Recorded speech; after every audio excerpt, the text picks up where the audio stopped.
And we are live. Hello and welcome to the Doubting Thomas yearly recap. And you might be thinking to yourself, Doubting Thomas yearly recap? That's not a thing. Well, it is now because we are at the end of the year. And that if this is a Doubting Thomas yearly recap, that must mean that we have a Clifton Thomas along with us. So say hi, Cliff. Had to get my hand in frame so the people that are Yeah, I know listening can it's see it. very narrow. It's a very narrow frame. I might be able to do something about that, but I'm really too lazy. And because this is a yearly recap, it's a special broadcast, so we have to bring on a special guest, and it has absolutely nothing to do with the fact that I have the memory of a goldfish. So say hello to my birthday buddy, Phil Nickinson. Hello, Phil. What does remembering my name have to do with your memory? I don't know. Oh, okay. I forgot actually, and that's how bad it is. Fair so enough. no, I just see the thing is like when it comes to like yearly recaps and stuff like that, I tend to not do those just because like, oh, it happened 2 weeks ago. I don't even remember what happened. Who are you? You know? Yeah, I'm So I'm not a like, fan of like the arbitrary dateline on years because yeah, it's not like I wrote something about that at some point. I was like, hey guys, 2021 is gonna suck too. Like it's just right. everything's not gonna be okay. And 2022 is not looking so great. so and so like I made the joke at the beginning of this year, like, are we sure this isn't like 2020 parentheses one close parentheses, like what you get when you accidentally copy a folder. And so now I'm thinking that next year is going to be 2020 TOO. so yeah, that's right. I'm full. Come for the comedy, stay for the dad jokes. But yeah, so this is the Doubting Thomas yearly recap, and it's a chance to, since it's the last broadcast of the year, it's a chance to kind of look back and see if we can remember everything that happened because it was a lot. And I was kind of going over our episodes just to kind of put together a very rough general outline that, for the record, Phil, we do not have to stick to, so don't worry about it. But like just a very general outline of like significant things that happened over this year. And I've got things like OnePlus 9, Sony Xperia Mark V, So Long LG, Z Fold 2. I did not want this to be a phone podcast, but I am who I am, and here we are. I mean, it seems like every significant thing that we talked about. I mean, yeah, it's just like the only things on this list that aren't phones are Perseverance and Ingenuity landing on Mars in February, which I can't believe that was February. That was a long time ago. That was a long freaking time ago. And they've been doing a lot of cool stuff since then. And then like we have the metaverse in November, like that happened, kind of. Has Or it? Has it really? It is happening. so maybe. And Should we then, talk about the like, fact that like this is year number 3 or 4 that like I'm not doing phones and I don't care about phones anymore?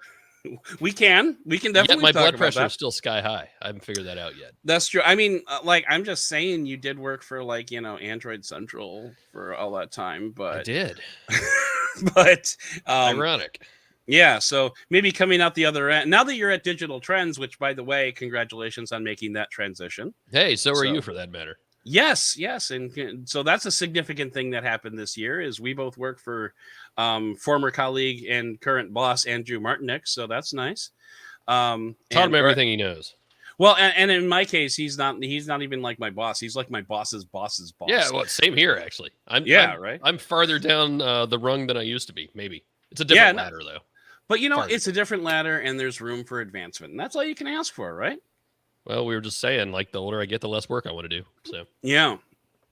So I mean, like, It's, all it's a told, staged retirement rather than just Yeah. cutting off. Yeah. yeah, there you go. and But- willing at that. But like all told, I mean, from a technology standpoint, it's been not too bad a year. I mean, honestly, like we're making the jokes at the beginning of the show that it's like all like 2020, take two. But I mean, like, I'm actually doing okay now. I mean, I think things have improved. At least personally for me, things have improved significantly from the beginning of 2021. So You know what's not on your list that really should be, and I hate to take this out of the nerd fun tech realm, yeah. but mRNA vaccines should be on this list. You know, Absolutely. I'll be honest, I had it on the list. Yeah. I mean, not specifically MNRA, but or as the Stuff You Should Know podcast calls them, Mr. Nah podcasts. Sorry, Mr. Vaccinations. I did have it on the list, like the fact that we are all vaccinated now, or I assume the three of us are all vaccinated. As for the rest of the U.S., that's a developing story, to put it nicely. But yeah, I did have it on the list. So yeah, that's definitely something that we can talk about. I would say the vaccines are kind of a mixed bag because, like, yes and no. I mean, it depends on the context in which you're looking at them. right. Like everybody loves to give the J&J vaccine crap, but like if it stood on its own and that's all we had, it'd still be pretty good. Yeah. In the context of it's not even competing, but what else is in the field here just in the US?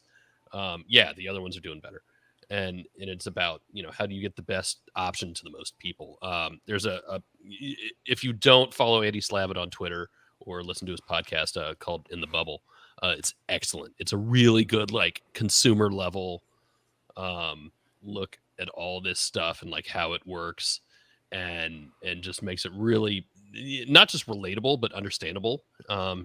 Non-political and just super important to do that. My 11-year-old daughter actually ended up in a trial this year. In a trial? In a vaccine trial. She was sued. Okay, she killed 6 people. No, she ended up in a vaccine trial because she wasn't quite old enough, to get the 12-year-old and up, version that my other daughter did.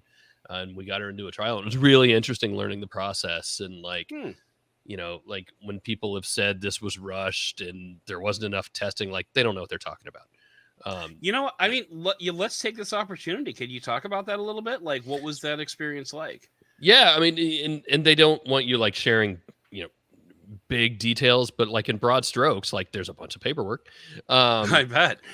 and there are a bunch of like, just basic like health tests they do. And her pediatrician was there for the first round of it, just because that's how we got into it. She was involved with it. So we talked about it, and it was really interesting because they had been learning the scientific method in school.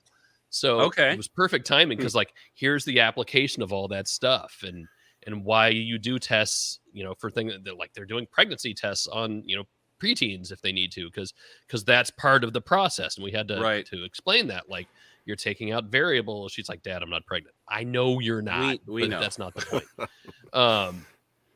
We know, but do we know? Yeah. I will be the last to know. But then we're talking about, the different cohorts and maybe you got the vaccine or maybe you got the placebo. And, my kid being as smart as she is says, well, I didn't have any side effects, so I probably had the placebo. And sure enough, she did. Okay.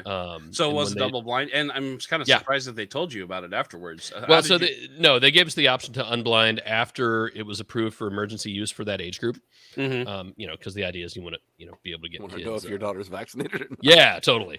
Well, that's true. And while we didn't know, we treated her as if she wasn't and made her sleep in the backyard. And it's the safe thing to do. Never mind the wolves and the bears. Right. No, the whole thing you're is in really Florida, so there's some legit concerns there. No, there are actually bears like in neighborhoods like 10 miles away. I was thinking more like alligators, but okay. It was a really interesting process and learned a lot. And that's before you get into the science of mRNA and how all that works. And it's just incredible stuff. And I think it's going to mean some really great things for the future for people. Cool. If we can just get over the political stupidity, that would be great. All right. Well, I agree, hard to agree on that one. So I've not understood how, and I'm not going to go on a vaccine rant here, but what is the benefit for anybody of making something like a vaccine political? I don't see how it aligns with anything else. And granted, we've had the arguments against vaccinating your kids for a while from stupid people. Sorry. I don't want to make this this a rant, but stupid. It's already a rant, yeah, and I'm insulting people. But I don't understand when we have 800,000 people, and we can cut this out. This is fine. How this aligns in anyone's personal politics, other than through the efforts of one person and followers. But yeah. So here's my thing when it comes to like vaccines. I do want to ask one more thing, which will probably end up on the cutting room floor, but I want to get this in first. Like when it comes to the vaccines, and I mean obviously the COVID vaccines, not vaccines in general, but COVID vaccines. And actually, I guess I could make this argument for vaccines in general, but like when you really stop and think about it, if vaccines are terrible, if they are going to melt you from the inside, and if over the long term, you're going to, die an early death because you had a vaccine done, do you really want to be among the population that lives? I mean, when you really stop and think about it, and this is the same argument for like not living near city centers, living off the grid and like being a prepper. Like if a nuclear bomb drops, do you really want to be a survivor? Because I've watched The Walking Dead. I'm not so sure. So anyway, I mean, look, we can bring it back to the tech too. Like, I get the argument against mandates. Nobody likes mandates. Nobody likes being told what to do. But at the same time, I had to vaccinate my kids before they could go to school. That's just the way it is. Right. There are legitimate arguments to be had there. If people were doing vaccines are not a cure-all. They were never meant to be, and they're being presented as such, and that's just not correct. It's another tool, to wage war against this thing. But to bring it back to tech, I spent a couple minutes yesterday, actually not all that long, because I live in Florida, and Florida actually did fairly well, like rolling out vaccines to the old people first, because we have a lot of old people here. That was important to do, and they did it really well. Made it super simple for me to like run to the grocery store and get it. I was amazed at how well that worked. But at the same time, like I'm getting ready to go to CES, maybe, and I haven't, traveled anywhere by plane in 2 years. But all right, how do I prove to somebody that I've had the vaccine? The only thing I have is this paper card that, frankly, anyone could replicate in like 5 minutes. I have no way to get the digital record out of the public system into some digital system that I can then share with people, not like New York or California or things like that. The Clear app, which has also, been used for biometrics for travel and stuff, lets you like scan your card and you can manually type in the lot number and all that stuff and the dates. But at the same time, like do they know if what I put in there is legit? I have no idea. Yeah, exactly. Yeah, seriously.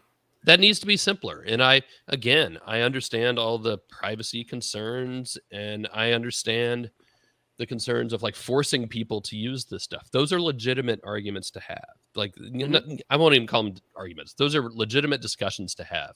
Sure. But we're drifting towards greater digital good. IDs now as like a secondary thing. Yeah, which in itself is kind of scary, and is definitely going to get pushback from a segment of the population. And there's arguments to be had for both sides. It's interesting times. Yeah. I want to balance all that privacy stuff with security, with ease of use. Florida was supposed to be one of the first states to get the digital driver's licenses. I absolutely will never, ever, ever, ever, ever, ever, ever hand over my phone to a cop, and you shouldn't either. Right. But at the same time, like, it's a driver's license. I shouldn't have to like carry this thing that I maybe actually use like once a month in a wallet that I maybe actually use. You know what I mean? Like, we should be able to digitize some of this stuff and use it easier. I think the most often I've used my driver's license is when I've had to go to my son's school to like drop things off or pick things up. Like they ask for an ID, which I still don't get. And the last time I was there, they actually asked me for my phone number. And I'm like, why do you want that? Because like, I'll give it to you. I don't care. I'm just kind of curious as to like, what's your reasoning behind asking for that? Because that's a little weird.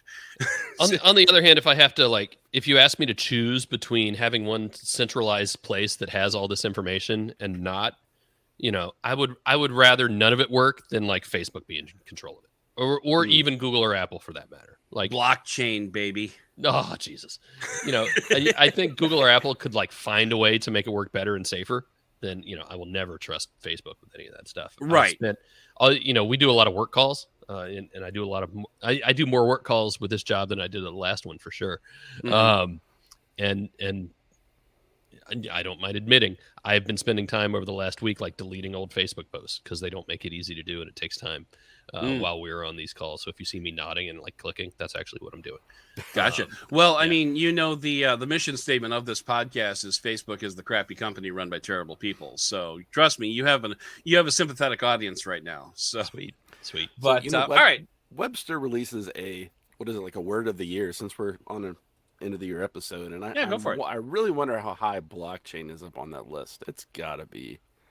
And just a reminder, what we FU Facebook is actually 3 words. Right. And well, I have to think that MNRA will probably be on that list as well. So Should be. Yeah. Although, fun fact about, and this is the last thing I want to say about MNRA, but like the fun fact is, I didn't realize that they had been developing that since like the 80s. Yep. Like they've been working on that for a while. Yeah, when people say that this is like all new, it's like, no, it's not really. So anyway, so let's kind of move on though. I would say one of the most significant events from this year is probably, and sorry Phil, but LG departing the phone space was that's a huge deal. Well, right, but I mean, it's a phone thing, so it's no. But that's a phone thing I've been involved with. I was showing somebody pictures the other day of the LG G5 in New York City when Derek Kessler and I went, and we took it to Yankee Stadium, and I'm taking some of my favorite phone pictures I've ever taken of a phone inside Yankee Stadium. It was great. It's a huge deal. LG bet. Took me to Korea my first time to go hang out. And how many friends did you have? G5 friends, I should say, not the. Oh yeah, not a whole lot. I forgot they were called friends. Actually, yeah.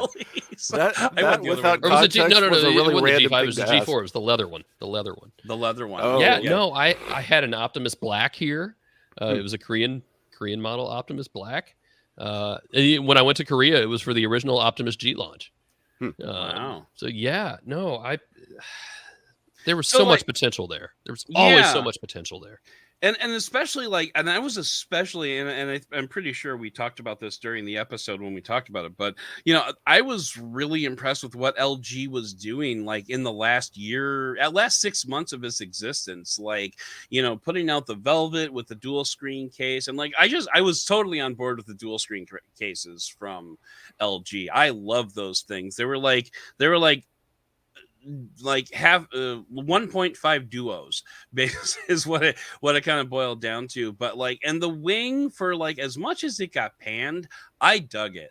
I really dug it. In fact, I've still got it on my desk here. I have not put it away yet because I still use this to video stuff very, very rarely, but I still do.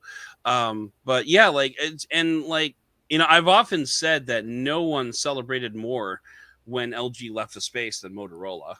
Absolutely. Although TCL is probably a pretty good candidate too for celebrating that. Who's doing better at this point, TCL or Moto? Moto. It's got to be Moto. I mean, it's 100% Moto because Moto's got Lenovo behind them, and they've been doing this for more than 2 years. So, Moto just dropped into the, I think, just by the fact of being there, just by default, became the third, I think, best-selling. I've heard that. I heard that too. I don't have the exact stat, but Moto has definitely climbed within the ranks. And just it's not because they're doing anything particularly well. Sorry. Right. No, but anecdotally, if my wife's one of my wife's coworkers was asking her to ask me, he was looking into getting a new phone and he wanted to buy it outright and he wanted to get something cheap but fairly reliable, and on his list was the Samsung Galaxy A12, A32, and Moto G Stylus, one of the two. And I had asked him, I'm like, have you considered TCL? Because TCL's got some decent options in your price range. And so so I mean, just anecdotally speaking, Motorola is doing better than LG. It's interesting that neither one of you mentioned OnePlus, and that Yeah, I mean, I don't have a lot of experience with the Nord line. I haven't cracked the OnePlus egg yet, as it were, but that's a solid idea as well. I don't think OnePlus. The lower end OnePluses aren't nearly as popular in the U.S. as unless you're on like T-Mobile or OnePlus 9. Metro. I think that's because they're practically giving them away on Metro right now. I think it's the N200 and the N20. Okay, there he goes. Off the top of my head, though, I couldn't even tell you. Oh, cutting room floor. Off the top of my head, I couldn't even tell you like what versions of the lower end OnePluses are available in the US. I mean, like I could probably go on Amazon and figure it out, but like just off the top of my head, because they've got the OnePlus Nord and the OnePlus Nord 2, and there's a couple of letter combinations in there, I think. Those are like, so. yeah. So I think I would have a much easier time recommending to friends the Nord line if we had the same models that are available like in the EU Yeah. and the UK. And that's the thing. Like there's like different variants, and so like just off OnePlus is kind of become a confusing brand, and actually that's another thing that we can talk about in 2021 is OnePlus has really diversified its portfolio, and I'm not sure it's necessarily been in a good way. So interestingly, I just saw in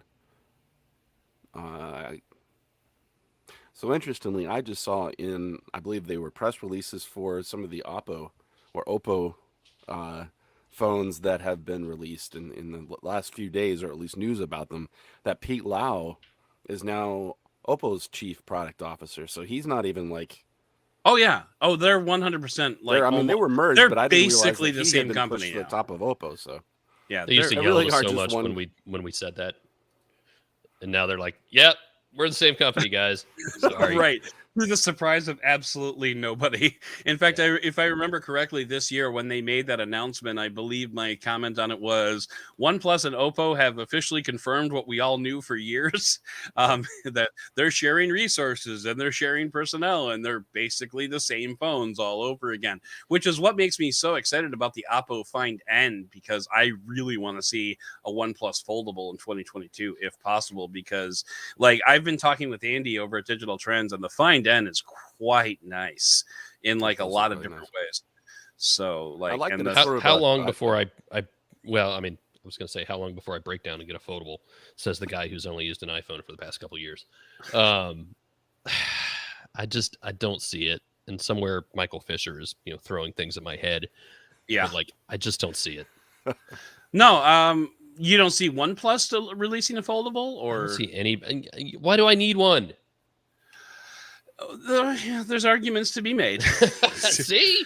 I totally get it. It's a very, it's one of those things. It's kind of like VR where you kind of have to use it in order to like know what you're missing. And all right, I will buy that argument. Actually, and that argument works much better on me than you might think. Yeah, and like, well, earlier this year in May, I got the opportunity to review a Samsung Z Fold 2, because Samsung had that 100-day return window thing, and so my wife let me buy it with the understanding that this is going back. So I picked it up, and I basically lent Samsung $2,000 for 2 months, and they lent me a phone, and I had a chance to use it, and despite I had some criticisms about it, and from what I understand, the Z Fold 3 and especially the Find N have kind of alleviated those concerns, most notably that the cover screen for me is borderline useless. Like, it's big enough to use, but it's impossible to type on, and it's too tall, it's too narrow, and the Find N addresses that 100%. Like, the Find N looks like a normal smartphone on the cover screen, so that's good. The fact that the inside screen is fairly significantly smaller than the Z Fold 3 is not so awesome, because I already was criticizing. My main criticism for the Z Fold 2 and kind of the Z Fold 3 as well was that both screens are too small to act in the way that Samsung wants you to think about them. So like, the cover screen is too small to act as a normal smartphone screen, and the inside screen is too small to act as a tablet. So like, that was kind of my criticism of both, and the Find N definitely addresses the first, maybe not so much the second. So here's my like state of the union wrapped up very quickly for foldables, because I think right now in sort of the same position that Phil is in terms of opinion. I don't see that they offer much in the way of extra utility versus the trade-offs that you're getting, like the potentially just self-destructing screen and things like that. Having used a clamshell in Motorola's Razr and then the Surface Duo line, the problem honestly is the fact that Android is just not optimized for tablets. That too. And so even when I was using those LG smartphones with the folding case, the utility wasn't there for me because, I mean, yes, it's nice to have, as an example, two applications next to each other, so it can make me potentially, I guess, more productive if I'm multitasking. But I just don't do that much on a phone. Mm. And See, so I in do. the end, Like a big part of my workflow is doing research on one side and Mm. like having a document open on the other one. That's a huge part of my workflow, like in both on the podcast and to a certain extent digital trends work as well. So then I think, yeah. I could see as a person who, for a clamshell, if I was female, I think it would be much more advantageous because they tend to have smaller pockets in their pants, and so having Mhm. the smaller phone probably is just I hate to genderize it, but it's true. That's Well, just a fact that and it's not the fashion part of it, just the utility that well, you can make a smaller phone. And and then having a two, phone that folds closed so that you can like put it in well, the sure, bag as opposed to a pocket, sure. you know. And then I'm hoping, this is something that hopefully will be released in the next few months, at least in beta, is Android 12L, which is supposed to be optimized for dual screen devices and tablets. The problem is you still have the app side of it, which I don't think is ever going to be a fixed problem Right. in Yeah, terms of that's applications being optimized for tablets. So See, things there's my haven't rant. changed that much since I left the phone No. business. no, they haven't. They haven't. And Apple still owns the tablet market, Yep. as and and another thing that I would think that, like, this is more personally for me, but maybe you can comment on this too, Phil, is the another thing that happened this year was my eyes were opened to just how much Apple is running away in the smartwatch industry, because Oh like yeah. I'm still wearing my Apple Watch despite the fact. Oh, you know what? I just realized I should probably take off the other watch that I'm wearing right now because it's under embargo. Whoops. And I'm a bit of a hand talker, so I don't think I've done too much of that. But Nobody anyway, would have noticed if you hadn't said anything. honestly, yeah. But anyway, so I've been wearing the Apple. I've actually been double fisting that with the watch that I'm reviewing because I'm not taking off the Apple Watch, and I think like even when my 6-month Apple what are we going to call this? Apple sabbatical? No, because that's like stepping away from Apple. When my 6-month Apple trial period has ended and I go back to Android on my primary device, I think I'm going to keep my iPhone as a secondary device just so I can continue using the Apple Watch. As as silly as that is, it's so good. Like, do you have an Apple Watch, Phil? I do, wearing it right now. Okay. And I got it. Why did I get it? I think I got it when I started going to the gym. Okay. Or maybe when I started writing. My big 2020 pandemic event was like, all right, I can't go to the gym anymore, so I started riding a bike. Okay. And I think Russell Holly had something to do with pushing me to do that too. Yeah, thanks. So I wanted something, and I'm not anywhere near Russell's level. So I wanted something to track that, and it's interesting, like seeing people out there, because it's a whole lot of Garmin's actually. Garmin, Yeah. Really runs like the serious athlete space. Yeah, especially when you're talking about like when you're going out and seeing other people that are running and biking and stuff like that. I have a friend who's a runner and he swears by Garmin's like up and down. So even though he's also an Apple fanboy, so and you know what, yeah. for as much lock-in as Apple Watches have, the you're able to share so much information from the other platforms now. I mean, APIs are wonderful for that, right? That's what they're for. But it's a testament to the programming and the software engineers that have gotten things to work that well. And that's a good thing. I think you need to be able to have options. I think niche options like Garmin are really good. It's odd that the big tech companies just never quite got it.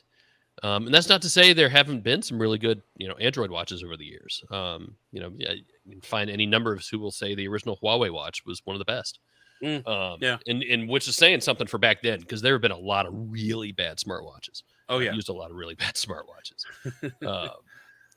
But yeah, you're right. Like Google, it was one of those things that like Google's like, yeah, we're gonna do it. We're just not gonna, we'll throw some resources at it, but we're not gonna get okay. This year we're gonna be serious about it, but not really. And Yeah. rinse and repeat.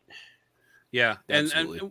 and I think that I think the biggest limitation on smartwatches in the Android space is Android itself, because I just don't think that Android can handle the background processing that's necessary to make a really, really good smartwatch. I think like Android just likes to shut things down and like, oh, you're not using this? You haven't used this for like the last 6 minutes? All right, we're going to shut it down. And then like, yeah. And that goes back to the architecture. God, Yeah. I wish I remembered what episode it was of Android Developers Backstage. If you don't listen to that podcast with Chet Haas and Tor, it's awesome. And like so much of it, I don't understand. Like it's way above my head. But there was one where they were talking about just the initial days of the framework and the architecture, and they said, look, they focused on the App Store back then and getting as many apps as they could, and the platform itself was almost secondary, which is literally that's the reason why Android phones today still require more RAM. They're still playing catch up from that, Right. Versus Apple's way more vertical integration. Yeah. And it's still fascinating to see the difference between the two. That extends to things like watches. And I was in San Francisco when the first LG watch was announced. I forget what the second one was with it. It was LG. Was it Moto 360? It might have been Moto. It wasn't the 360. No, Well, the Moto 360 360 was Samsung's announced at that first one, It was, but it didn't Samsung's- come out till like months later. Yeah, I don't. Maybe Moto was announced. Yeah, Moto was announced. There were two smartwatches that were launched, Yeah, and then the Moto was announced, and I don't remember what the because there Andrew was and I LG. picked up the Moto in Chicago either later that year or the next year. I forget. Which. First time it I was met the- you, actually. It was there the you two go. from LG and Samsung. It was like the G Watch, I think, from Maybe, LG. yeah. It But was anyway, super like- square and spare in its design, and then you had the Samsung one, which looked like a lot of their other gear that they had released. Yeah, like they had their chances, and the Samsung gears weren't. Oh well, I mean that said, the early days of the Samsung gear were awful, where it looked like a wrist strap and it had a camera that nobody wanted. like It was the- awful. The strap wart. Oh, it was so not good. And the integrated straps that you couldn't change because that's where the circuitry was. Like, Yep. we've come a long way. Is Yeah. the point, and it's still not great out there. It isn't, but you know what? I hold some hope that when and if the unicorn Pixel Watch ever does come, maybe there will be some tight integration between the Pixel phone and the Pixel Watch. Maybe that can like kind of show everybody else this is what's possible, and maybe others can build towards that. But Fortunately, Android fans have never gotten their hopes up for something that turned out to dispoint them. That has Exactly, never happened yeah. in the history of. Just And success honestly- after success. Just we dodged a real bullet there. But no, I'm hoping that can happen. But even if it did, the app support that the Apple Watch is capable of versus anything that will ever come to Android, and I say ever meaning like very, very long time. It's possible it might come 10 years from now, but like Apple is so far ahead in so many different ways. And I think it's gotten to the point where Apple's kind of like, what else can we add to this? Because honestly, it's already really, really good. So like, yeah, it's it'll be interesting. Like, honestly, the only thing that Apple can add to the Apple Watch to make it better than it is now is battery life and the fact that you have to use an iPhone to use it. Like, Wow, the those are second two thing big is never going to downsides. change. The first thing Right. is always going to be constrained just by physics, and Yeah, and the thing is, it kind of bugs me. Like, I turned on sleep tracking about 3 months into Apple Watch ownership, so just a couple of weeks ago, I turned on sleep tracking, and battery life just tanked after that. Like, because like all of a sudden the watch is like, oh, I have to be awake while you're asleep now too. What the hell? Like, it went from 2 days to like literally barely a day. And I have it a makes me sad. Series 6, I think, and I've got it on from about 4:45 in the morning till it almost dies around 8 or 9 p.m. Okay. So it is a one-day experience for you. Oh because yeah, you're doing definitely, most of the health stuff. Yeah. Yeah, it's for me. It's like barely over a day. Like I can probably wake up. So I'm at like, shut up, Siri. Nobody's talking to you. Nobody ever talks to you. I'm at like 65% right now. This will probably get me to the end of a day. Then like I can't even think about sleeping with it over. By the way, we should dog cuss Siri for a second, because like I will try to set a timer to make coffee in the morning for this, and it's always I'm not going to say the word set a timer for 4 minutes. Set a timer for 4 minutes. It's like, what did you want to say? Set a timer for 4 minutes. What? Hey Google, set a timer for 4 minutes. Like, Siri is an idiot. Like Siri is the smartwatch of Apple, or the Google smartwatch of Apple, or some other bad metaphor like that. Siri is absolutely terrible, and I think that came off in our iPhone 6 review just a couple weeks ago. All right, so Phil, I know you have a little bit of a hard out. Remind me of when that happens. I don't know. Next time I have to pee, I'm just not coming back. Oh, I thought you had to play. I thought you had the camera just remains on in like 45 minutes. Oh, okay. All right. So, well, then we won't be here another 45 minutes. But, one thing that I know that you wanted to talk about, Phil, and because this is kind of your shtick these days, is YouTube, and this is such a look back like 2 days ago or a day ago, but you did want to talk about the YouTube TV losing the Disney channels and like the Disney properties, which is also kind of a big deal. So do you want to give us like a quick little primer on that? It is a big deal, and there's a macro and a micro look to this. 2021 actually was a year of fights for YouTube TV. In the spring, they got into it with Roku. So, yeah, I mean, you got to remember how all this stuff works, right? Like YouTube TV, Sling, Hulu with Live TV, for the most part, they don't actually own the content that they are distributing, right? They're just like anybody else. They're like Cox or Comcast, and they have to have the rights to distribute the shows that they show. And so every now and then, those contracts come up for renewal, and every now and then you'll see the crawl on the screen saying, you are about to lose your channels. If you don't want to lose your channels, call 1-800-DON'T LOSE YOUR CHANNELS and tell the company you don't want to lose your channels. Those are very popular on Dish Network and Sling. Yeah, and every time I see that, I hate that so much, because it's not my fault. I had nothing to do with it. Right. Like, your one job is to show me the thing that I'm paying that I for, want to whether watch. you're YouTube or Hulu or whatever. And I hate being a pawn in that game. So in this case, it was, in the earlier case, it was, okay, Roku and Google were going at it, and Roku wasn't going to be able to have the YouTube app or the YouTube TV app anymore. They finally came to a deal literally like the day before that deadline in early December. And that one was weird because they were very public about it, and they were very snippy about it. And Roku, publicly was trying to make it a larger Google is awful antitrust rah, rah, rah, rah thing, which might well be true, but also kind of didn't have anything to do with this. And I get that there's a lot of money to be had, and there are discussions about, if you sign up for this service through Roku, how much of a cut should Google get out of that, or how much of a cut should Roku get out of that? Yeah. Those are all things that have to be worked out. They are nothing that I, as a consumer, have anything to do with. And full disclosure, I pay for YouTube TV. That is my streaming service of choice. I've used them all, but that's the one I keep coming back to. So was it last week? YouTube TV was the first one to come out and say, "Hey, heads up." Was it last? No, it was early this week. It was the 13th.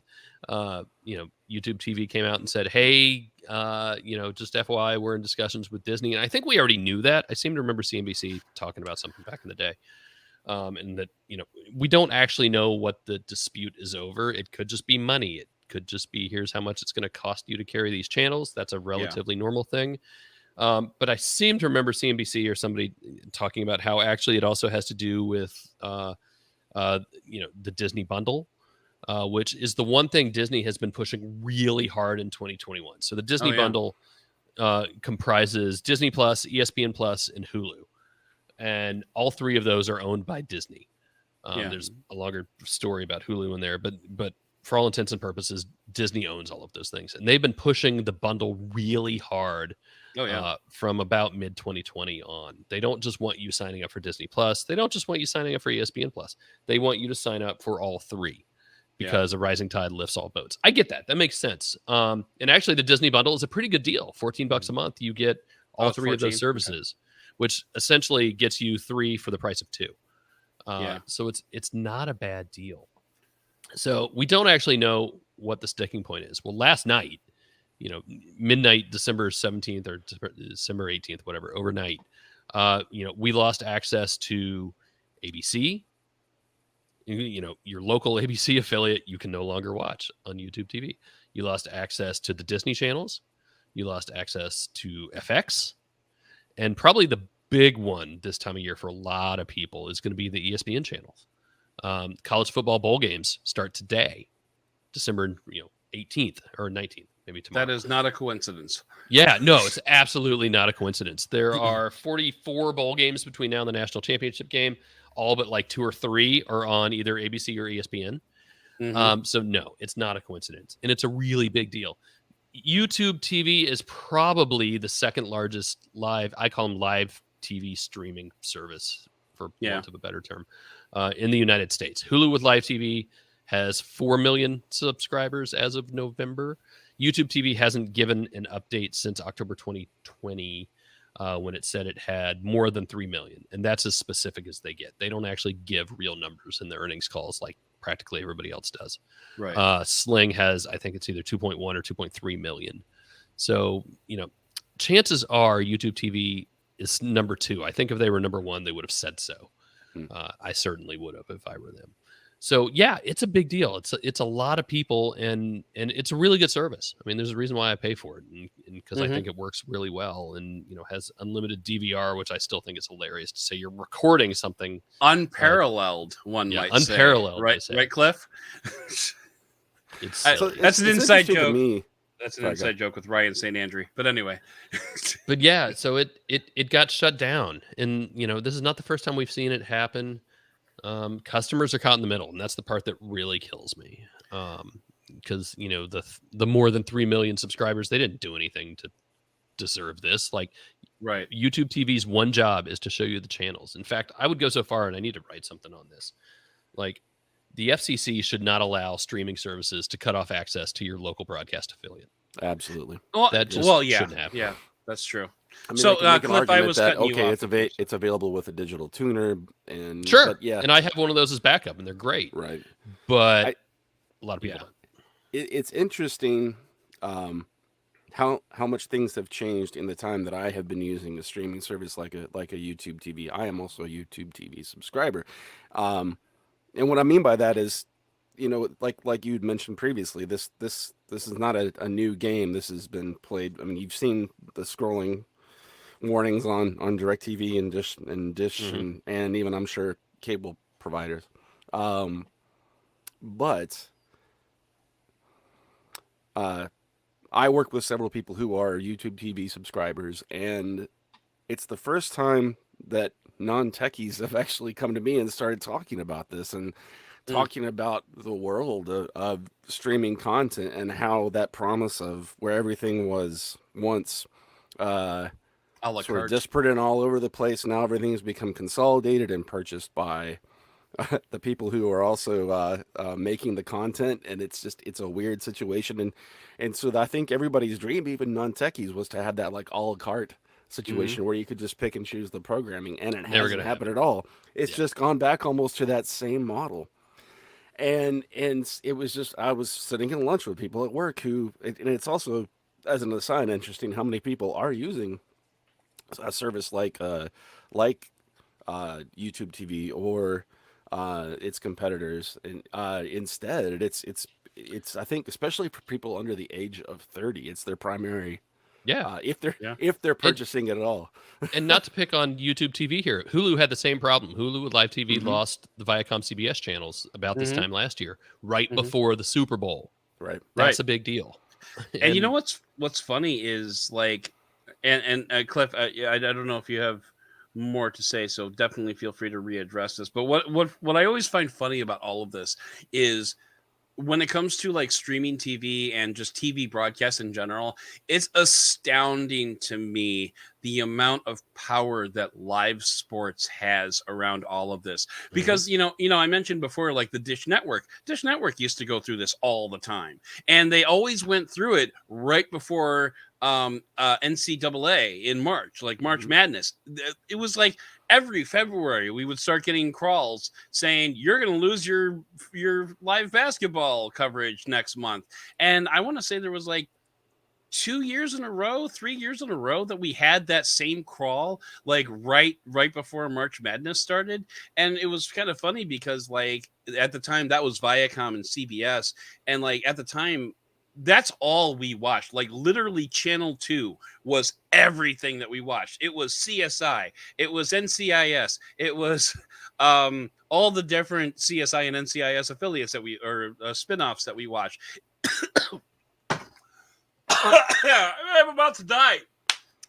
Go ahead, Cliff. I was hoping I wouldn't have to step on that. No, I want to wait and see what happens. Let's go. I want to see the end. So sorry. Yeah, no. It's way better than anything we were talking about. I think the most unfortunate thing is like what Phil was saying before is that we as the subscribers are sort of like the children of parents that are getting divorced. We're put in the middle, and then you're asked to side with one or the other. Well, something I can tell you, and this is also tying in with what you were saying, Adam, it's all about the sports. So let me tell you, the subscribers are 99.9% of the time going to go with where the content is going to.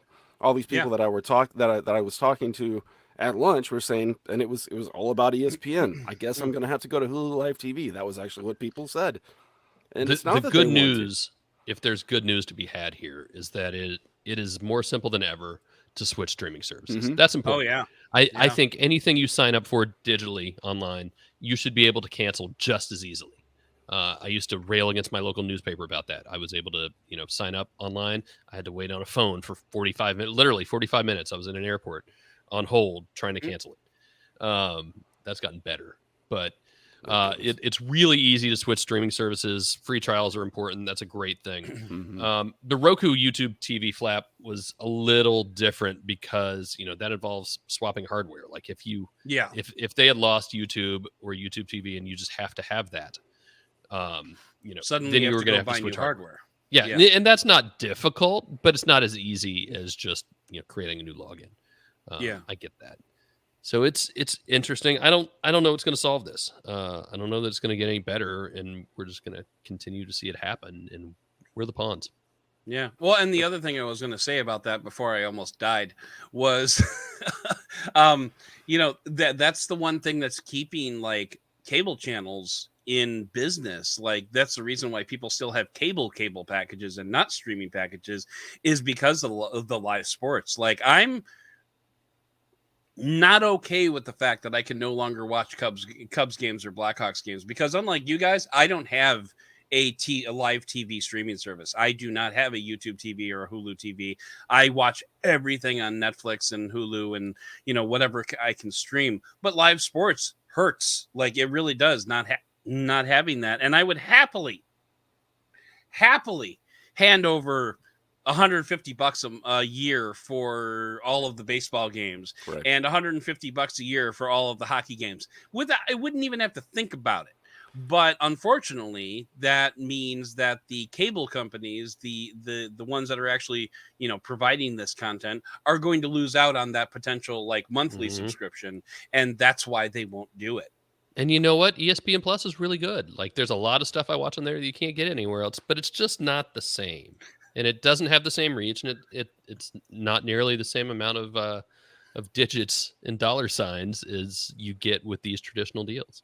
Every time someone says ESPN Plus, I automatically think of ESPN 8, the Ocho. The Ocho, yeah.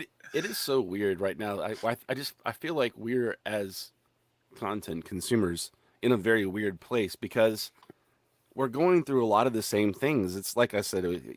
It's just like the content shifted to a new pipe, but you still have things that are like the vestigial pinky of the old way of doing things, like blackout dates for markets. How funny is that? It's just, I look forward to a day when this all gets worked out, and hopefully, to me, the solution has to be in the same way we're talking to the government is talking about, so breaking up certain parts of big tech content creator, like a Facebook or even someone like a Google and Apple, separating the content from the rest of the company or separating services, because I don't see any other way it's going to change. And then maybe the FCC actually stopping pretending like it's 1998 in the way that Just they too think much about money. things.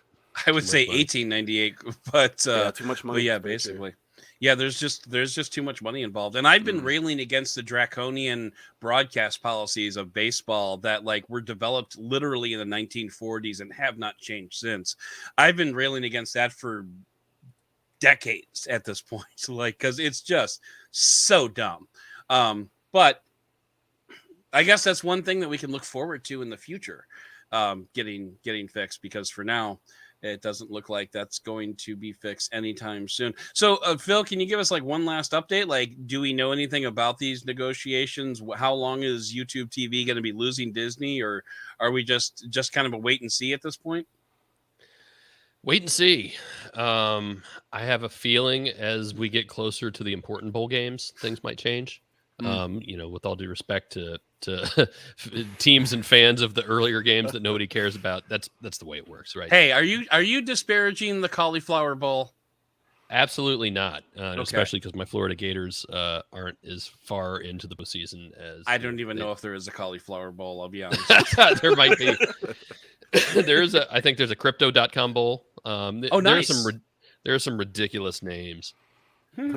Hang on, I got to look it up real quick, because it's funnier and funnier every year as these startups and just charlatans start up. Tail Greeter Cure Bowl. I don't even know what that is. Roofclaim.com Bowl. Cricket Celebration. Oh, that's what it was.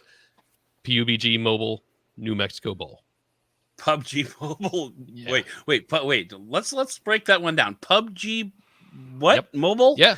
PUBG And- Mobile. And then what was after that?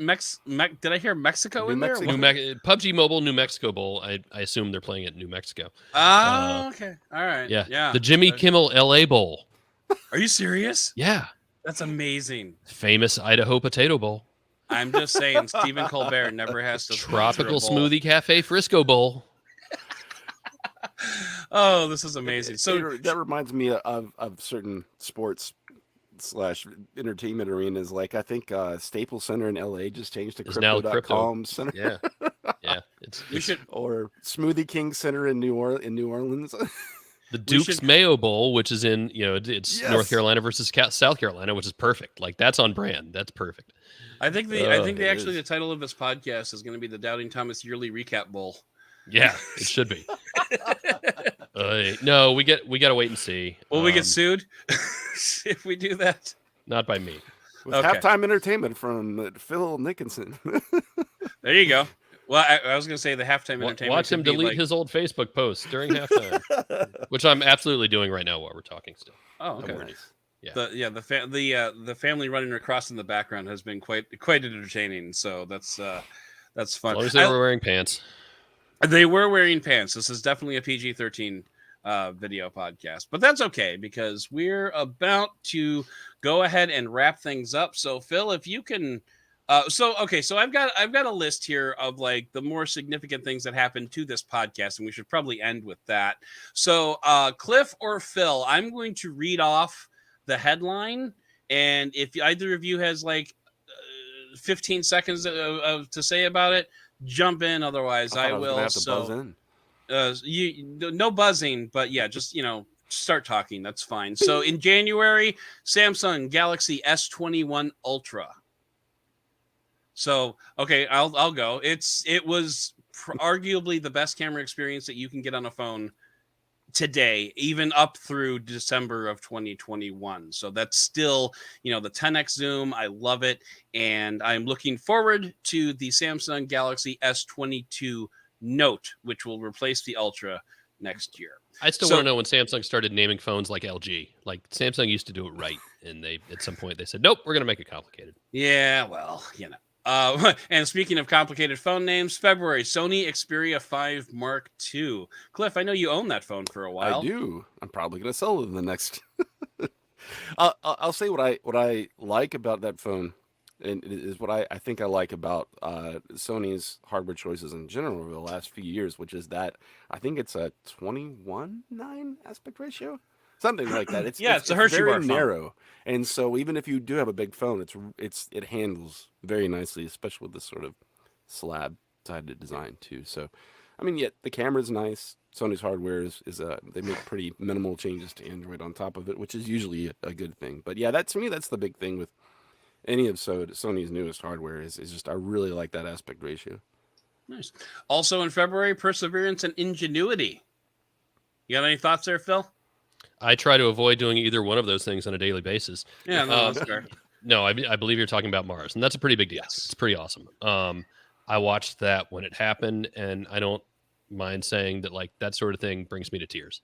I'm a nearly 43-year-old white man, and that's how you get me to cry. I was emotional. Yeah, it is. It's an incredible thing from bringing all sorts of people together. I love anything and all things space, even though we got plenty of problems to fix here. That sort of thing just gets me. If you haven't watched the SpaceX documentary on Netflix, go watch it. I was surprised at how good that was and the people involved and for all the eye rolling we want to do it like space tourism like that's not what that was. That was really cool. Yeah, that's Amazon actually has their own competition up, which is William Shatner in space. Yeah. Yeah, that's true. That's true. And actually, you're gonna make me add something to my list. But anyway, all right. So in March, the OnePlus 9 series shaking off the bad camera reputation. Now, I'm gonna throw a shout out to Android Central, who lent me their, or I should say, just flat out gave me the OnePlus 9 Pro for me to use as a review device on this podcast. So a shout out to Daniel Bader, shout out to Android Central in general. And speaking of moves made in 2021, Daniel, I hope you're doing very well at your new gig over at policing all the Androids. What's the parent company? Valnet. That's right. So, which actually we have some sort of partnership with through Digital Trends. So we do disclose it. I don't even know what it is, but yeah, we do. I heard something about that the other day, and I think we were doing like our town hall or something, and they were talking about Valnet, and I'm like, wait a minute, that name sounds familiar. Why do I know that? I thought that was on our enemies list, but apparently it's not. So yeah, all right, Bader, we love you again. Yep. And then April, we already talked about So Long LG, so we'll just let that one hang. Z Fold 2, we already talked about that in May, so we're gonna let that one hang. Google and Samsung working together on Wear OS. That came out that was more end of May and June. Oh, and by the way, funny sidebar. When I was going through the shows, I was going kind of like recapping my memory as like to what happened over the year, I came across May and there were only like 2 shows in May. I'm like, what the hell's going on here? Did I forget to post stuff? I totally forgot that the podcast went on hiatus in May because I was starting the new gig over at LifeWire. So I put the podcast on hiatus for a month during the month of May. So we only had 2 episodes and I couldn't remember why. So I was surprised. So it's because 2021 has been both the shortest and longest year ever. I know. So anyway, Google and Samsung working together on Wear OS. I think a lot of people initially thought that was a really positive thing, but I'm fairly convinced it was a desperation move. Yeah. I think it could be absolutely. Both. Yeah, well, yeah, a little bit of column A, a little bit of column B. I'm just a little disconcerted that the only hardware we've seen release with Wear OS 3 on it is the hardware from Samsung. I mean, we were supposed to see at some point something from the Fossil Group, and I know Mobboy was, or whatever Mobboy is called now, was supposed to. But anyway, it's just a little still called Mobboy, but yeah, still called Mobboy. Yeah. It's just a little odd that we had this heralded mashup of Wear OS and Samsung stuff, and I think they actually were on the stage at the same time together, and the only thing we've seen is something from Samsung, and that's it. I don't know if they had a exclusivity on it. I mean, that very well could be. It's just it's interesting. That's all I have to say. It is. July, we had the TCL 20 series, which, I mean, we could touch on briefly. I mean, we actually already talked about TCL a little bit earlier in the show, but I just realized that this also happened in July, was the Branson and Bezos dick waving contest, which was hilarious to watch. And arguably, I think my best joke of the year was when I said that Jeff Bezos was launching his rocket on July 20th in honor of the 40th anniversary of the Apollo moon landing, and David Branson was launching his rocket on the July 11th in the 0th anniversary of fuck you, Jeff Bezos. Best joke of the year. I love that one. I still laugh about that these days. And you know what? I think is someone's laughing at your jokes. Right, exactly. Somebody has to, and it's usually me, and I'm okay with that. But I think honestly the biggest thing to come out of that is, while these two billionaires were out waving their space dicks all over the place, Elon Musk is still just getting shit done in space. Like he's just like, oh, you want to send people like up for a roadside attraction up into space? Like, cool. I'm going to be launching satellites tomorrow, so you guys have fun, and come tell daddy when you're done, so we can we can actually sit down for dinner. Clouding up our night sky view and sending confusing tweets. That is a different conversation, but a very a concerning one. I'd be lying if I said it wasn't. So August, we had the Galaxy Z Fold 3 and the Z Flip 3, and of those two phones, I'm still convinced that the Flip 3 is the more significant of those two devices, because that thing is selling. Like that thing is like crazy selling, and I think a lot of people are kind of getting the idea that foldables can be a thing, and they don't have to cost the price of a small child. So, I mean, it's still $1,000. That's a lot for a phone. It's just not. It's not a lot for a foldable. Yeah, but that's about what small children are going for these days. That's true. That's true. That is true. But it's a lot for is it a lot for a phone though? Because the OnePlus 9, that's $1,000. The iPhone 13 Pro is $1,000. Maybe the not. The Samsung Galaxy S21 Plus is $1,000. I don't think $1,000 is necessarily a lot for. It's a lot for a phone. Don't get me wrong, but like it's in the conversation with other, I mean, if you want to know, just go and ask your wife if you can spend $1,000 on a phone. No, actually, I already your know wife the would answer probably to that say is. okay. My wife? No, I just wouldn't ask. But anyway, so I told you I've gotten to the point of saturation where my wife just doesn't even ask anymore. she just assumes someone sent it to me, and that's a great thing to have. Let's see. So speaking of the iPhone, in September we got the iPhone launch. Hey, I was having this conversation with people yesterday. Remind me. All 4 iPhones launched at the same time this year, right? We didn't have to wait for the Mini and the Max this year, right? They launched at the same time. Availability was a little different. Yeah. Was it a little different? I think the Not regular, a lot, the but regular 13 was out like 2 weeks before the Pro. And yeah. Okay. Because I remember last year it was like a month. They were a month apart. And that's the reason why I got the 12 Pro as opposed to the 12 Pro Max, was because I didn't want to wait an extra month. So... but this year I could have sworn that they were much closer together. And beyond that, and it's kind of funny that we're bringing up the 12 and the 13 in the same conversation, because they are basically the same phone. Only the 13 is a little bit less pretty with the different blue, Sierra blue as opposed to Pacific blue. Man, I miss that Pacific blue. I really wish they had the Pacific blue again this year, but. Anyway, and then I will say in October, the most significant phone launch of the year, the Pixel 6. I'm still very, very impressed with the Pixel 6, and come at me. I mean, if you want to fight me on this, but I'm going to say the Pixel 6 is arguably the best bargain in the smartphone space, and therefore it is one of the most significant phones of the year.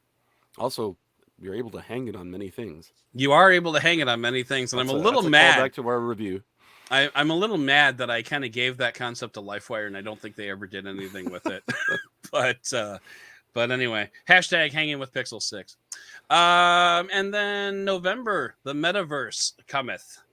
So how are we feeling about that? I'm interested to hear what Phil says on this. I don't think Phil's interested in what Phil says on this. Stop it. He's he had to stop deleting Facebook posts long enough to make a comment on how he's not looking forward to. I saw Facebook's somebody metaverse. yesterday retweeted a story about how Boeing is going to design its next airplane in the metaverse. And just stop it. Like the parents are now metaversing it all. Just stop. It's ridiculous. Oh God, really? That's I think it's really funny that and perhaps the name metaverse is new, but I mean, does anybody remember Second Life? It's not that new of a concept. Has anyone seen Lawnmower Man? Not that Reminds me of like when my dad discovered Walkmans and he always called it a Walkman. Like I get that same sort of cringy feeling. Yeah, absolutely. So, and what did I read an article the other day about how Sweden was the first country to open an embassy in Second Life. I thought that was interesting. Was it also the last country to do so? I believe so. Yes, actually. All right. Well, you know what? That's the year. We're not going to talk about December because we had a whole show talking about December. One thing we haven't talked about, and frankly, you could make a whole show on its own about this, but I think it's worth mentioning real quick, is electric cars this year. Oh, that's true. It's sort of slow going, but not really. But, look at the Mustang Mach-E, look at the VW ID4. Hyundai just finally started letting kids drive. When I say kids, I mean YouTubers. Drive the Ioniq 5. The Ioniq 5 is just gorgeous. Oh, yeah, I can't decide if I'm gonna wait for that or like the sedan. The Rivian came out this year. Rivian, yeah, on a much more expensive scale, right? But also, argue from everything I've heard, it's the best. It's the best pickup. Not only is it the best EV of the year, it's the best pickup truck of the year. Lucid Air. Again, in another tax bracket, yeah, but like really impressive stuff and super important. That's in the Model S Plaid tax bracket. yeah. But speaking of dumb things and steering wheels. Oh my gosh.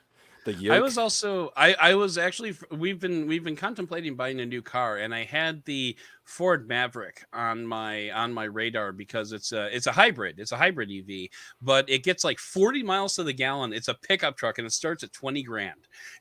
And I'm like, wow, that's a combination that's kind of hard to not talk about. But actually, spoiler alert, I was just talking with a PR person, and there will be some EV talk in early 2022. Nice. So so we've got a couple of things to chat about there. But yeah, you're right. There was a very significant I would say explosion in the EV space, and not to mention, it was 2021 the year where we started seeing laws where like no new gas stations are going to be put in like various towns because of EVs. And also, like, am I wrong, or did the EU say that they weren't going to sell any gas cars as of like 2030 or something like that? Was that this year that came out, or was it last year? I don't remember. Time has no meaning. Doesn't matter. It's still a shift in the right direction for sure.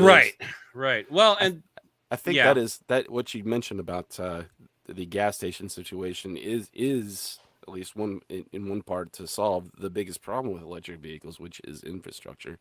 Yeah. And even within that, the fact that we really don't have a standardized port, like a charging port. Like you've got Teslas, and then some other companies have their own. And yes, you can use an adapter, but so that was really positive to see that Tesla's finally opening up the supercharger network to non-Tesla EVs. Yep, yeah, I definitely want to see more of that. And like Phil said, I think it's really awesome that you're finally seeing some competition in our market, and it's not all in that like super high price bracket. You're actually getting relatively affordable vehicles starting with the Model 3, and then it's just kind of trickling down from there with like the stuff from Hyundai and Kia, for an example, with those twin vehicles. So yeah, it is an exciting time. I think the most significant electric vehicle, especially for adoption, is probably the Ford F-150 Lightning. Yeah. True. Very true. Very true. So, all right. Yeah, we kind of threw this in at the end there, and I know Phil's got a hard stop, so we got to go ahead and wrap things up. So, Phil, go ahead and take a minute and let everybody know how they can find you on the internets. You so can't. they can see I their told you awesome- I am deleting myself from Facebook all the delete. things right now. Phil Nickinson on Twitter and Insta and all that stuff. So Okay. All right. pretty Cool. easy. I'm a DT with all the other AC refugees.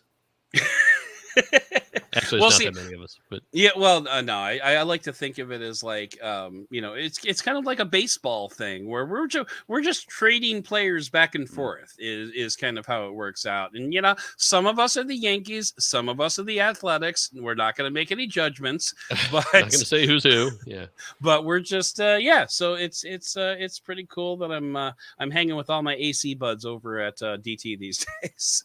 It's So, fun. but Little cool, bit Phil. of little bit of Nickinson trivia. Did you know his first name is not Philip, but it's Phillips? I did. Actually, that's not true either. Oh, it's not. No. No, I know it's something else. Yes. But he's My not saying full what name it is Edward Phillips Nickinson IV. I could not Ah. be more white. Edward Phil. Wow, that is fourth. impressively fourth. impressively white. The fourth, no doubt. Yes. Do you have a fifth? Or We no? do not have a fifth. I had two daughters. That was Oh. actually my grandfather died a couple years ago, and I gave a eulogy, and that's how I opened it. I stood up there and looked at all these people who knew 4 generations of my family, and I said, "I'm Edward Phillips Nickinson IV. There will not be a fifth." And you could see like the look of relief over all their faces. It was great. I would say the two most relieved faces in that crowd were probably those of your daughters, And my wife, yes. and your wife. All right, so let's go ahead and wrap things up so Phil can get out the door. Thanks everybody for tuning in for this broadcast, for this podcast, for this year. This is going to be the last episode of the year. The show is officially on hiatus as of when this ends, and it will be back sometime after CES. I don't know when, so might be the week after, might be 2 weeks after. We'll just have to see, but that will begin season 3 of the Benefit of the Dowd podcast. But for now, I would like to thank everybody for listening and for giving us the benefit of the Dowd. I have to ask, like, is season 3 where we add like the cute little kid to No. the cast? No, Just because they age for too ratings? fast. Oh, Yeah, they age too fast because you can't keep them as a kid It's for too true. long. So. well, you did add a puppy, like a new dog. So there's your new cast member. I could, yeah, I could bring my puppy in. Yeah, that we could do some puppy integration for sure. So, all right, Phil, get you, out of Phil. here. Thank you so much for being awesome. It was a good show. I will shoot you a link to the file here in a second. Yeah, so get it uploaded. Send me the link, and it will go up in 1 week plus a day. Cool. So day after Christmas. All right, dude. Good to see you guys. All Yeah, right, good to see you too. Later. Later. Kick him out. Nah, he I'll left. stop my audio. That was good. Yeah, that was a good show. Where is my audio? Oh, I never started my backup. Whoops. Whoopsie doodle. Oh, whoopsie doodle. But I could actually, like, worst case scenario, I could always download the YouTube audio. 2021 audio file. This is going to be Douding Thomas, December. Yeah, and I already you're in. edited. I already edited our conversation for tomorrow's show, I but bet I that think was awful. no, it was okay. Was it It okay? was okay. I just thought I accidentally put it in the wrong folder though, so like I have to go find it. After. Whoopsie I- doodle. I haven't even written the script for tomorrow's show yet. So I really enjoyed podcasting with Phil. He has a very dry sense of humor that I Yeah. enjoy. yeah, he's legit. What I am like doing his here? devil may care attitude towards his content creation. It's just like, Oh, why are you doing that? You fucking Dropbox. Save it. all right, uploading. That is also the wrong folder. I keep forgetting I'm older than him by like a few months. Huh? He just has an old soul. He feels like he's like. I don't know. I actually thought we were the same age for a while there. Mm. But no, I'm a couple years older than him. All right, so I saved that. Where's the other file? because I know I saved that. Did I fuck something up? Very possible. Oh no.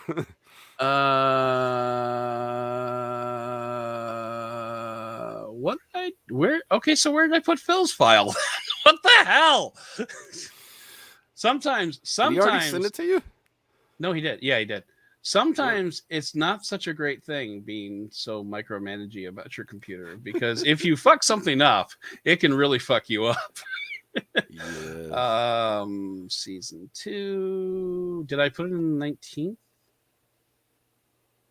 I don't know. Season 2. I really do feel like we need to add a little kid for season 3. It'll be like you're summoning your family died and they came to live with you. And they're spunky and have catchphrases. Okay, they are both there. Okay. Oh, by the way, Clarissa has a new catchphrase that she has invented totally by herself. Oh, yeah? So she started saying, what the, but now it's what the chicken strips. What the That's amazing. I know. I'm like, it's great. She just came home saying it. She's like, Mommy, I have a new phrase I made up. What the chicken strips? Like, yeah, that's awesome. We're keeping that.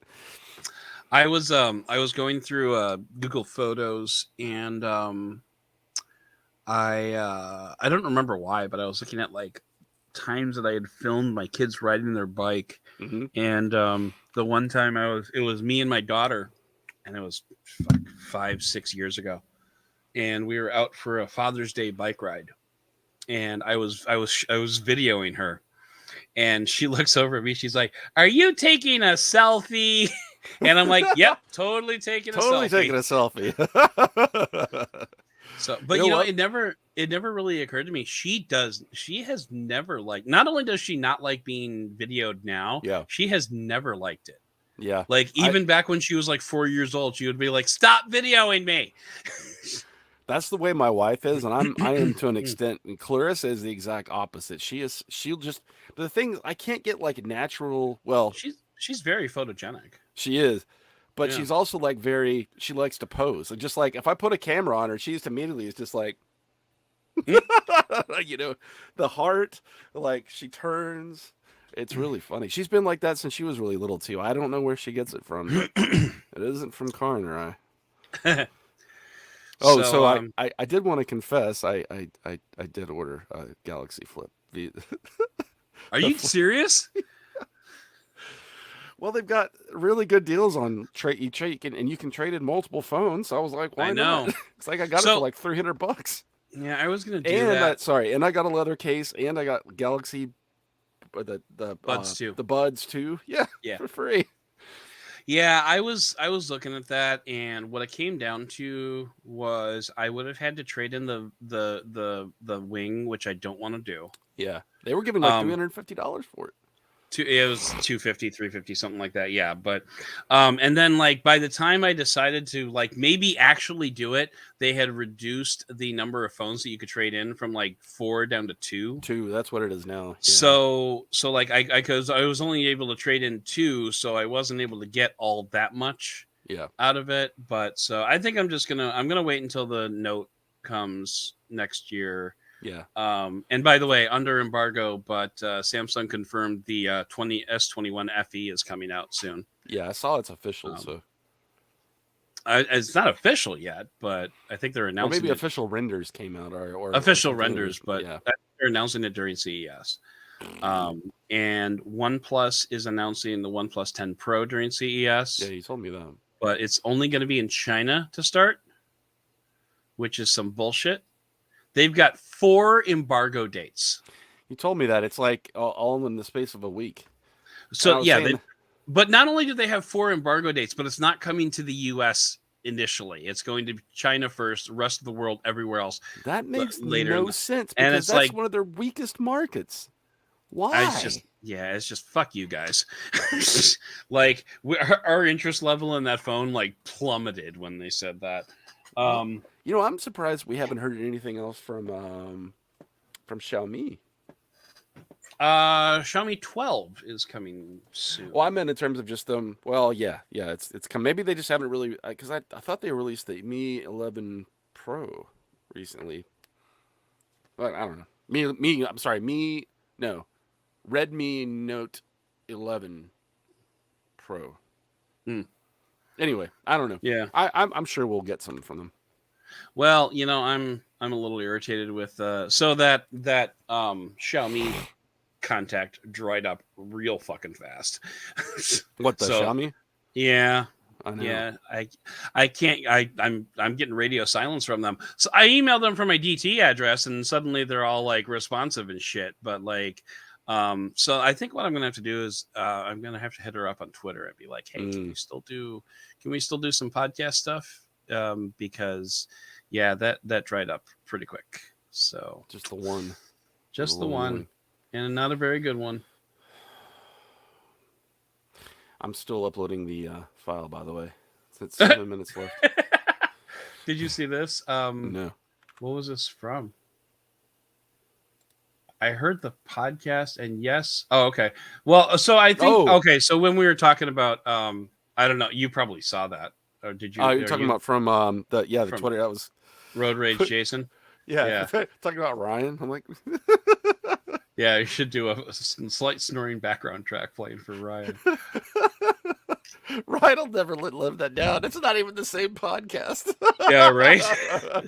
It's like 5 years later. Oh, so, I still can't believe he did it when we had Christina on. She was like, she's like, what's that? I think that was the first time he did it too. Yeah. No, I think it was. I think it was like it might have been. I think that was the first time because I think we were. I think we were all amazed at it. Oh, it's just. Yep.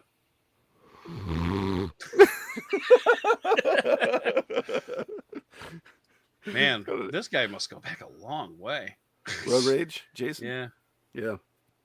I just tweeted back to him and said, "That, sir, is a deep cut, my friend, Slancha." I hadn't responded to him yet because I woke up this morning and I was trying to get ready, but oops, that was probably loud.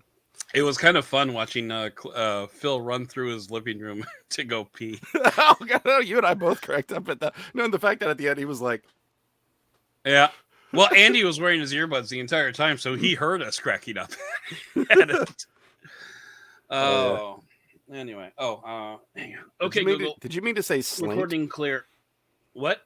Did you mean to say slinked? No, slancha. It's an Irish toast. Oh. I don't have the accent in there because I don't know how to do it. I didn't know that was. It's an Irish. It's an Irish toast. Yeah, it's like trying to do the Slavic, like the accent that's like the little like tail on the sea. Do you know what I'm talking about? Oh yeah. It's very odd. Come on, upload you. But I was trying to wait to give you the. Yeah, so there's supposed to be an accent over the A. Okay. But it means health in Irish and Southern Gaelic, and it's commonly used as a drinking toast in Ireland, Scotland, and Isle of Man, according to Wikipedia. It's like salute. Salute, yeah, would be an appropriate equivalent. So yeah, I honestly did not know where the show was going to go, and I think it went some fun places. So cool. I'm glad that you kind of abandoned the phone format for most of it. I think that was a little. Oh yeah. Yeah. Well, and it was also like, I mean, Phil had something to do with that, obviously. Yeah. Well, that's what I mean. But like for Phil specifically, I could talk phones all day, but yeah. So yeah, and I realized 2 days ago that I forgot to post the Beyond a Doubt for Ricky. So like I hadn't even edited it yet. So I'm like, and that's actually why I'm still writing the script for this weekend's podcast, was because I had to like nuke a night and edit Ricky's podcast. But yeah, whatchamacallit, it was that was Did you think that it was Phil that put in the YouTube TV losing Disney?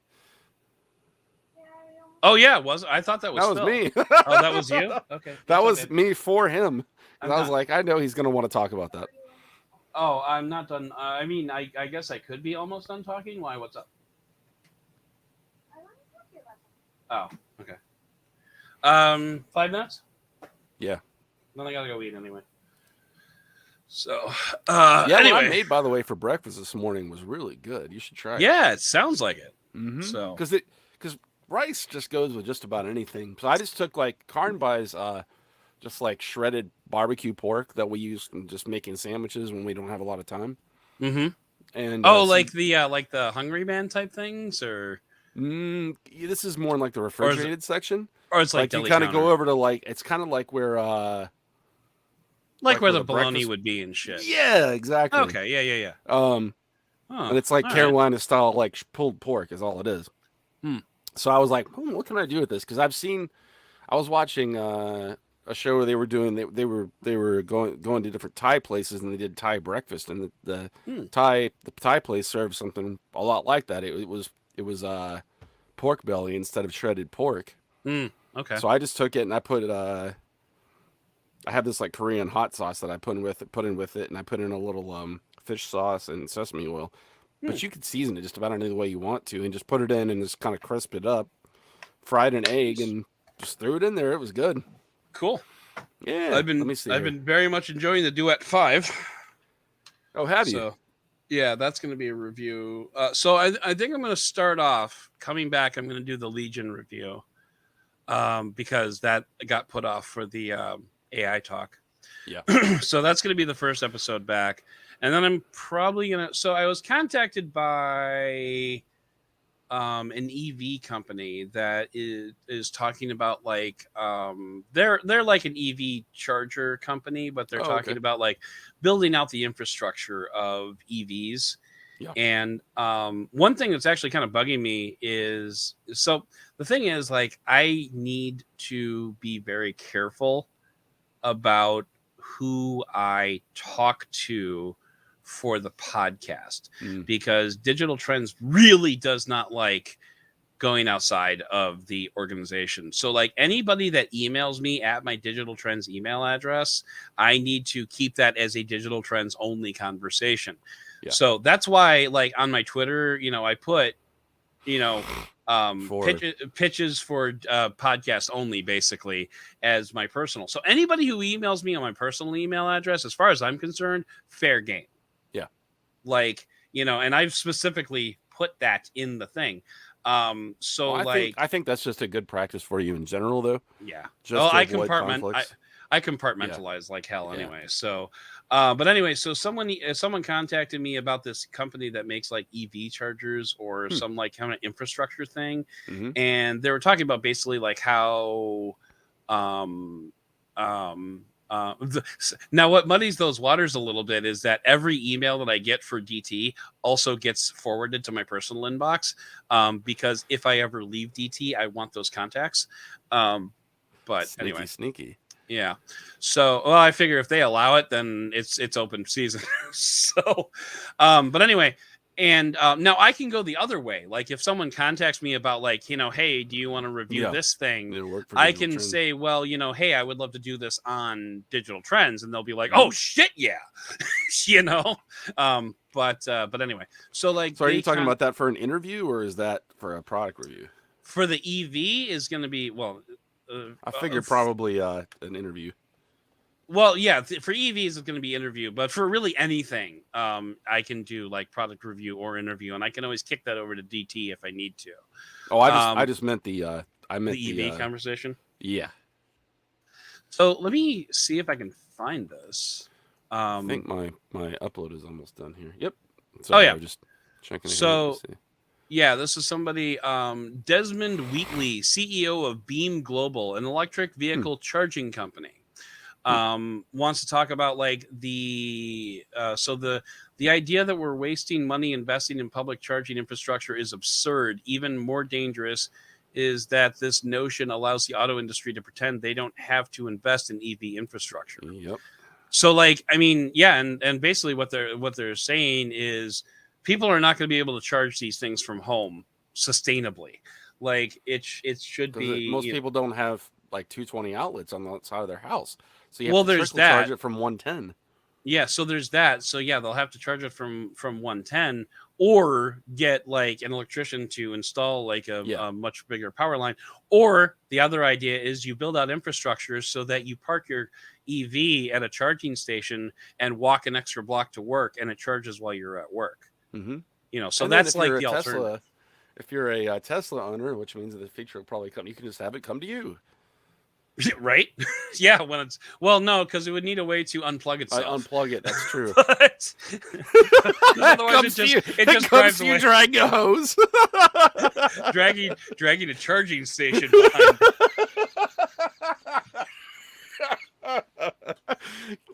You feel like the metal dragging sound. Whoopsie, Like the people that drive off from the gas station without taking the thing out. That would be hilarious. Oh no, my tummy hurts. All right, I just gave you the link. Yeah, I saw it. I'm already downloading it. How was my audio? Purely for this, like comparing them. I know that's not really your thing, but could you tell the difference between this mic and the? It's also streaming, so it's really hard to tell. So I'll need to listen to the HQ before I can tell you that. Oh, you mean like on the last show? Yeah. Oh, I didn't hear anything like really weird. So no, I could just like if I go and listen to this, and I'm gonna listen to the other one. I'm just curious to see what the difference in sound is like. Okay. Yeah, I didn't hear anything like majorly huge, other than those headphones. Yeah. You probably were able to take that out with noise reduction, though. Actually, there wasn't a lot of bleed through.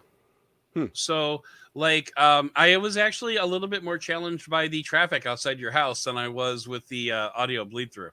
So that's why when I'm in here during the summer, I close this window. It used to be awful. I don't know if you remember, they used to make fun of me for the trains going by on WebOS Roundup. Oh no, I do. I remember that some of that from Ishist, maybe. Yeah, maybe that too. Yes. Yeah. Oh, yeah, that was the choo-choo motherfucker.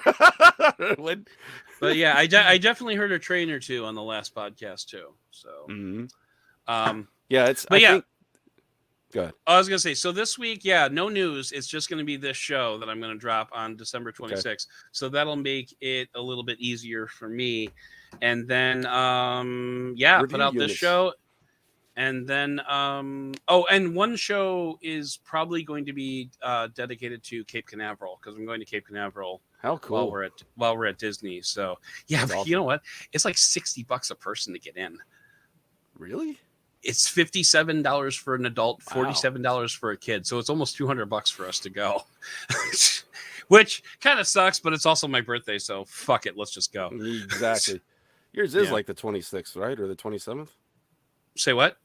Your birthday is like the 27th, 30th. Right? Oh, 30th. Okay. Yeah. So the 30th is actually the one day that we're not going to a Disney park. So I figure we'll go to Cape Canaveral, and then I don't know, maybe try to meet up with Ryan for drinks or something. That'd be awesome. But yeah, well, if you're in Orlando, you might as well. I'm sure he can. He's got weird days off, so it probably will work out. Yeah, right. Well, I was gonna remember. Just don't forget, I have the just as far as like review stuff. Yeah, I have that tablet from TCL.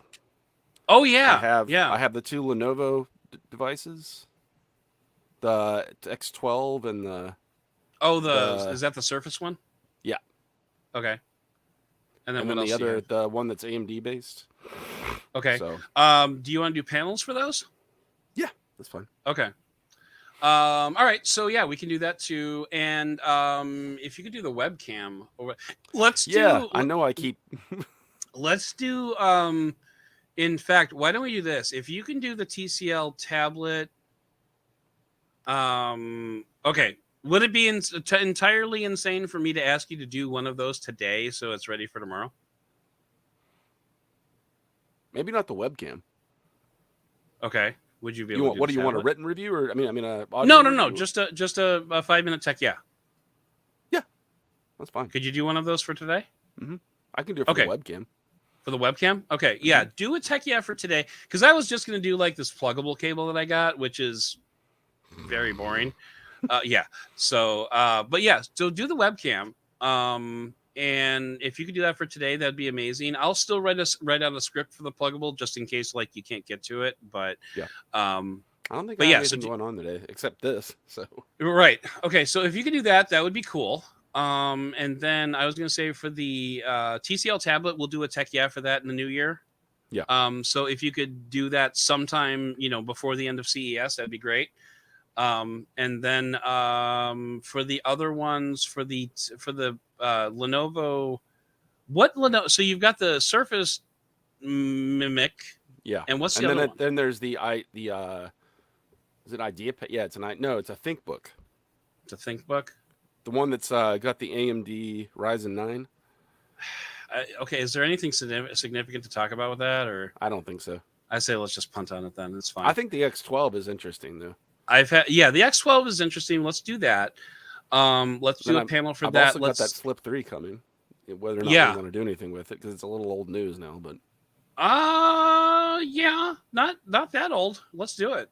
Okay, so let's do panels for the X12 and for the Surface, or for the Flip 3.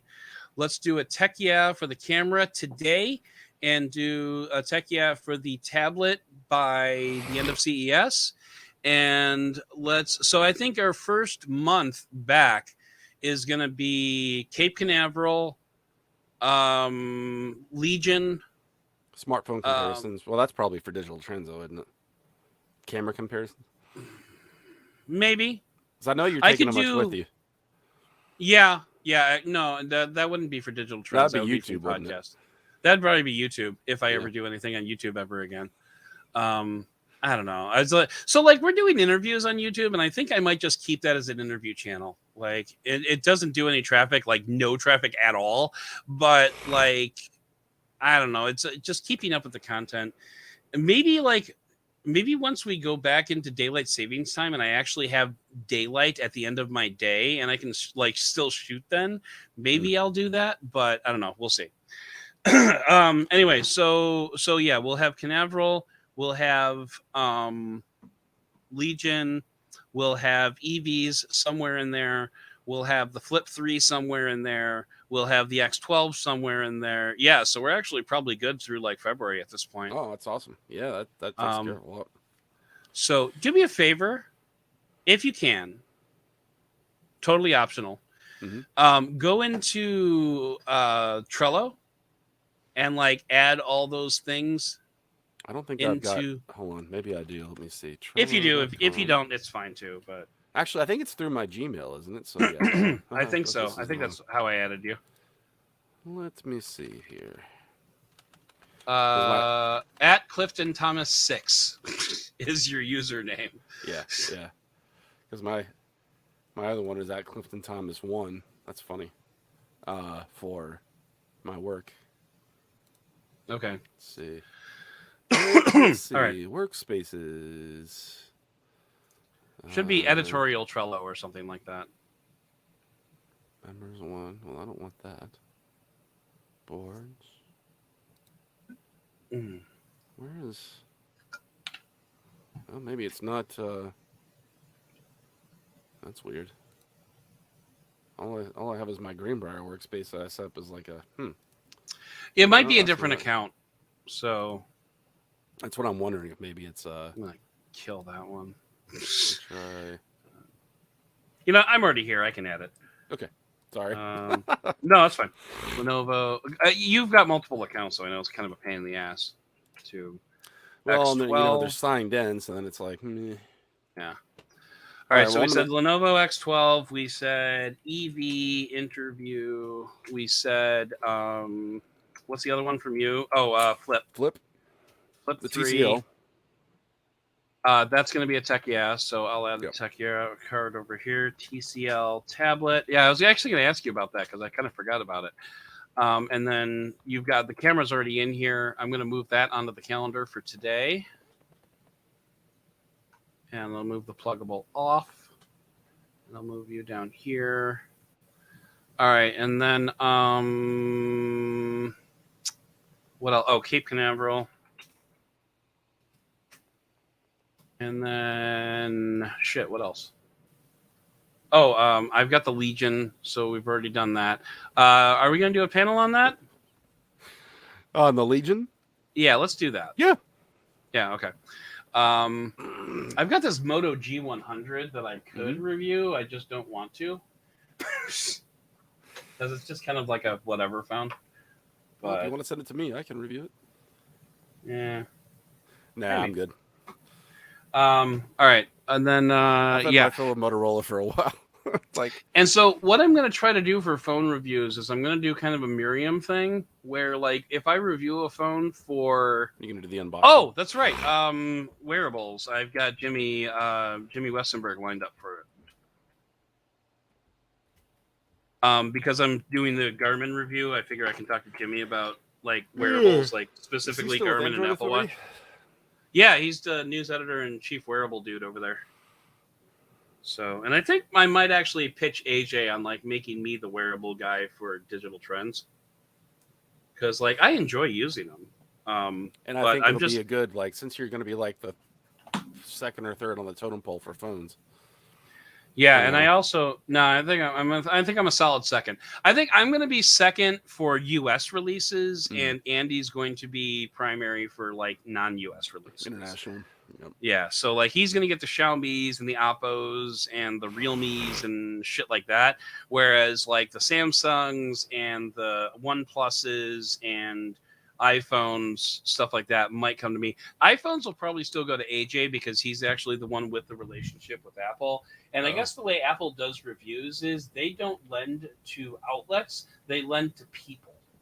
And so, like, they'll send AJ specifically all 4 phones and say, you review these. You know, not like you review this one and, you know, disperse this however you want. They specifically send them to him and say, these are yours. And, you know, if we ever need them back, we'll ask you for it. And, like, I guess that's how they do shit because I've heard that from several different people at this point. That's so weird.